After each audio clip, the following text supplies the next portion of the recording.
Buenos días, somos el equipo número 8 que está conformado por Herrera Abigail y de los Ríos Parker. Vamos a hablar sobre dos temas en específico que viene siendo el nervio vago y el nervio accesorio. Empezaremos hablando del nervio vago y es el número 10 de los pares craneales. El nervio vago es un nervio sensitivo motor cuyo territorio es muy extenso. Comprende las vísceras del cuello, del tórax y del abdomen. En realidad pertenece a una medida del sistema órgano-vegetativo. En su origen real se conforma por el ganglio yugular, que se conoce también como ganglio superior, el ganglio plexiforme, que se conoce como el ganglio inferior, el núcleo ambiguo y el núcleo visceral. Los ganglios se conocen como sensitivos. Ambos están situados en el trayecto del nervio vago. El ganglio superior está a la altura del agujero yugular y el ganglio inferior está en la base del cráneo. El ganglio inferior es voluminoso y fusiforme y mide aproximadamente de 1 a 2 centímetros de longitud. En esta parte tenemos ubicados los que vienen siendo los ganglios. El de arriba sería el ganglio superior y el de abajo sería el ganglio inferior, yugular y plexiforme.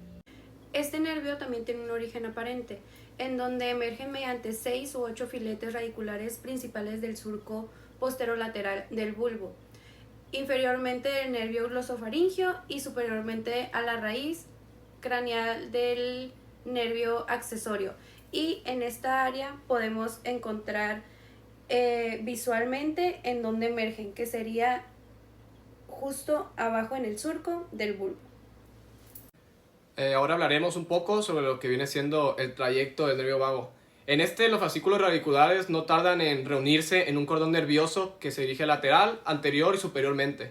Este viene emergiendo de la cavidad craneal por el agujero yugular.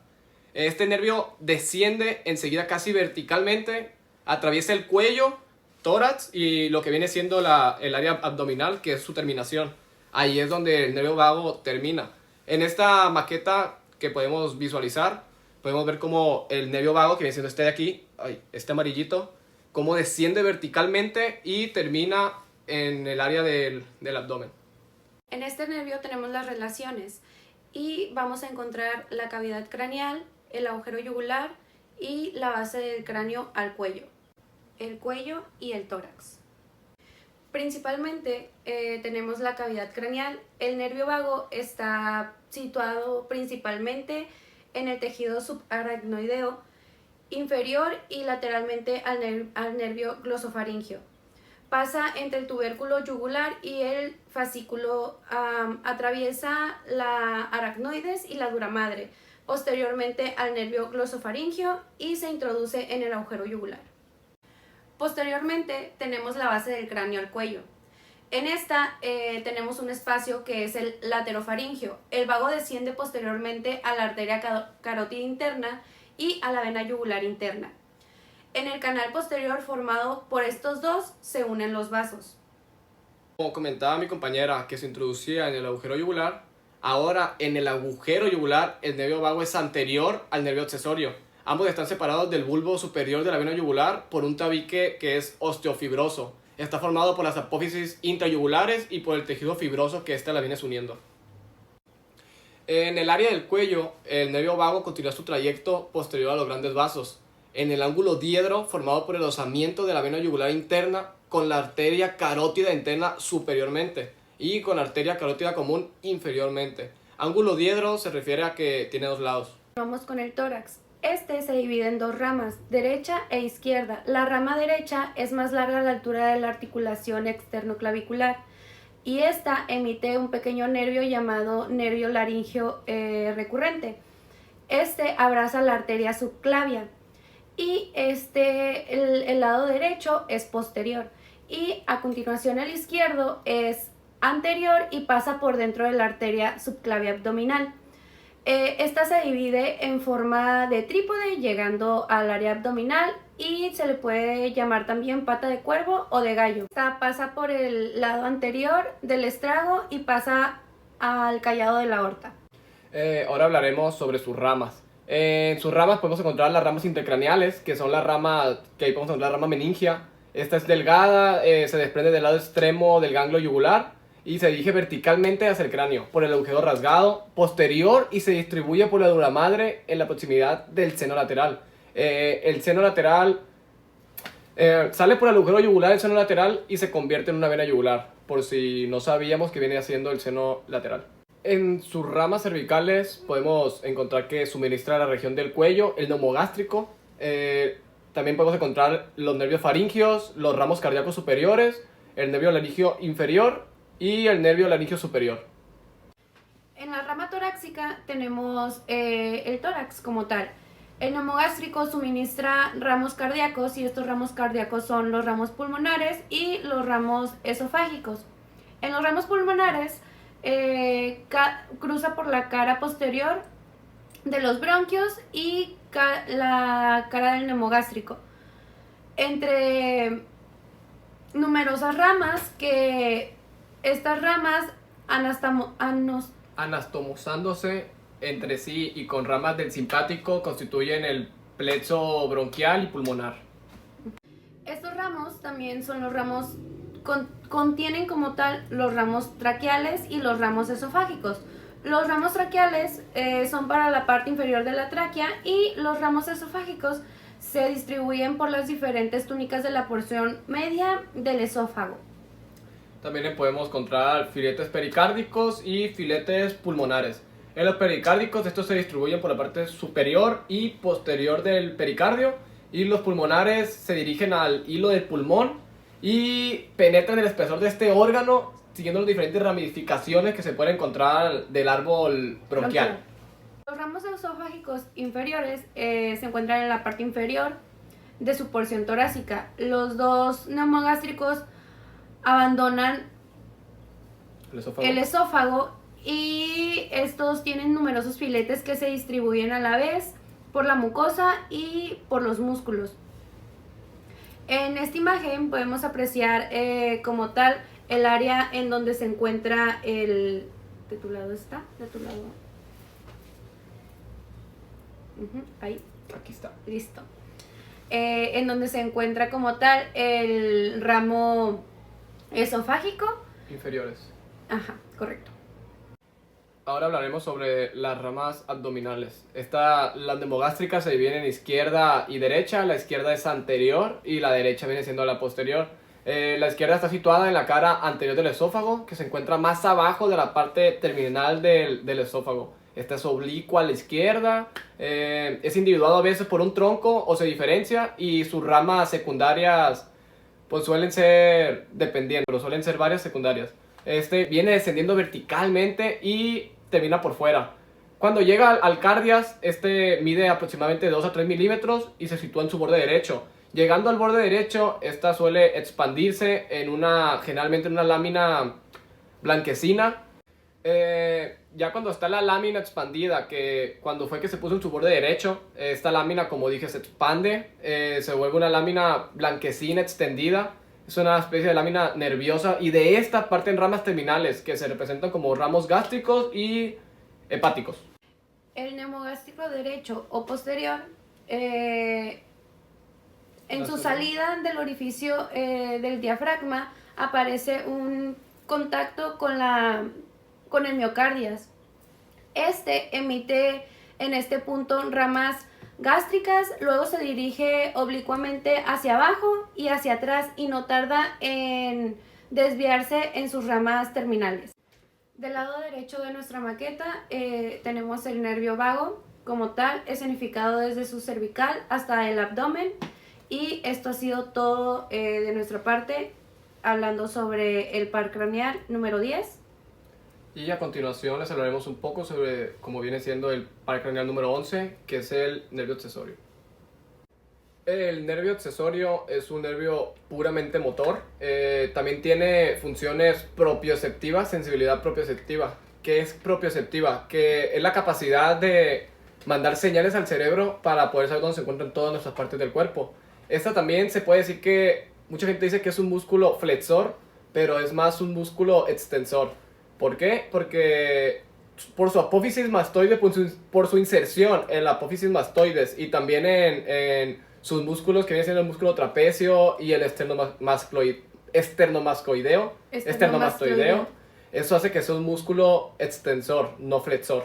Y también al inervarse con la laringe, hace que también ayude en la fonación, al habla. El origen real del nervio accesorio tiene dos raíces, una espinal, medular y la otra es craneal o vulvar. Las raíces espinales son motoras, sensitivas y vegetativas. La porción motora nace del núcleo del nervio accesorio situado en la parte anterior lateral del asta anterior y las fibras sensitivas se originan en los ganglios espinales situados en la unión de los filetes radiculares en el tronco de las raíces sensitivas espinales. Las fibras vegetativas nacen de la columna y intermedio lateral de la médula. Todos estos orígenes se localizan a la altura de los 5 o 6 primeros nervios cervicales. La raíz craneal nace del núcleo, que es la continuación inferior del núcleo ambiguo. Como veremos más adelante, esta raíz craneal debe considerarse como una porción aberrante del nervio vago, porque estas fibras de ambos se proceden al núcleo ambiguo, tienen un mismo origen y un mismo territorio. En su origen aparente, la raíz espinal está constituida o formada por numerosos filetes que salen del cordón lateral de la médula, anteriormente a las raíces espinales posteriores, desde la cuarta o quinta raíz cervical y se dirige hasta el bulbo. Y la raíz craneal comprende 4 o 5 filetes radiculares que salen del surco posterolateral del bulbo inferior a las raíces de lo que viene siendo el nervio vago. Y continuamos con el tórax. Este se divide en dos ramas, derecha e izquierda. La rama derecha es más larga a la altura de la articulación externoclavicular y esta emite un pequeño nervio llamado nervio laríngeo recurrente. Este abraza la arteria subclavia. En el trayecto, la raíz espinal asciende por el conducto vertebral. En esta se penetra por el ¿Conducto? Ajá. En esta se penetra en el cráneo por el agujero magno y se une a la raíz craneal del agujero yugular. Así formado, el nervio accesorio sigue un trayecto lateral, anterior y superior. Atraviesa el agujero yugular y se divide a la salida de este en sus dos ramas terminales. En sus relaciones del nervio accesorio, está situada posteriormente al ligamento dentado y anteriormente a las raíces posteriores. La raíz espinal se comunica frecuentemente con las raíces posteriores de los primeros nervios cervicales. Este es un adosamiento en un trayecto corto de los filetes radiculares y de las raíces espinales y que termina que va a la raíz espinal del nervio accesorio. De aquí nos vamos al agujero magno y este cruza posteriormente al borde superior del ligamento dentado, después a la cara posterior de la arteria vertebral. A esta altura ya las dos raíces del nervio accesorio se relacionan con el origen de la arteria cerebelosa inferior-posterior, a menudo pasan medial y posteriormente a esta arteria, aunque algunas veces lo hacen también anterior y lateral. También nos vamos a lo que es la cavidad craneal. En esta discurre posterior e inferiormente lo que viene siendo el nervio vago. Y en estas mismas relaciones, en esto mismo se relaciona con lo que viene siendo la pared craneal, el cerebelo y las meninges. Y por último está el agujero yugular. En este que viene siendo el que está de aquí, el agujero yugular. No sé si lo estoy señalando bien, pero aquí viene teniendo ese mismo espacio donde se encuentra también el nervio vago y se encuentra posterior a este. ¿Qué tienen en común estos? Que presentan las mismas relaciones. El nervio vago y el nervio accesorio en esta zona presentan las mismas relaciones. Estas fibras azulitas, no sé si lo estoy señalando bien, pero las fibras azulitas son las fibras que son las propioceptivas, que son las encargadas de mandarles los señales al cerebro para saber dónde se encuentra cada parte de nuestro cuerpo. En los ramos tenemos la salida del agujero yugular. El nervio se divide en dos ramos, que sería uno interno y el otro externo. El ramo interno del nervio accesorio se une en el nervio vago a la altura del extremo superior del ganglio inferior del nervio vago. Constituye la raíz craneal del nervio y contribuye a la inervación de el velo del paladar, la laringe y la faringe. Lo que viene siendo el ramo del externo del nervio accesorio, este viene a inervar lo que viene siendo el músculo esternocleidomastoideo, que está representado, este de aquí, lo estoy señalando, un poquito más, y también el músculo trapecio, que viene siendo el que está aquí. No lo alcanzo a señalar, pero es el musculito que está aquí. Ahí termina su rama, rojito. el rojito. Y este viene siendo un recorrido también de lo que viene siendo el nervio accesorio, ese que está sobresaliendo. Y también el nervio que está flotando es el nervio vago, o sea, es una rama del nervio vago. El nervio accesorio y su rama externa se dirige oblicuamente en sentido inferior, lateral y posterior. Este cruza a veces la cara posterior o a veces la cara anterior de la vena yugular interna. Pasa posteriormente a los músculos estiloioideo y digástrico. Aborda la cara profunda del músculo esternocleidomastoideo y de unos 4 centímetros inferiormente a lo que viene siendo su apófisis mastoides. El nervio suele atravesar el fascículo cleidomastoideo de dicho músculo, pero a veces se encuentra simplemente aplicado sobre la cara profunda del músculo esternocleidomastoideo. Esternocleidomastoideo. Y aquí sería el final del nervio accesorio. Por nuestra parte sería todo. Muchísimas gracias por su atención.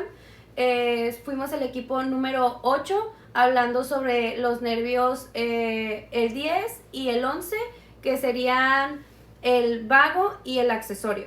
Muchísimas gracias.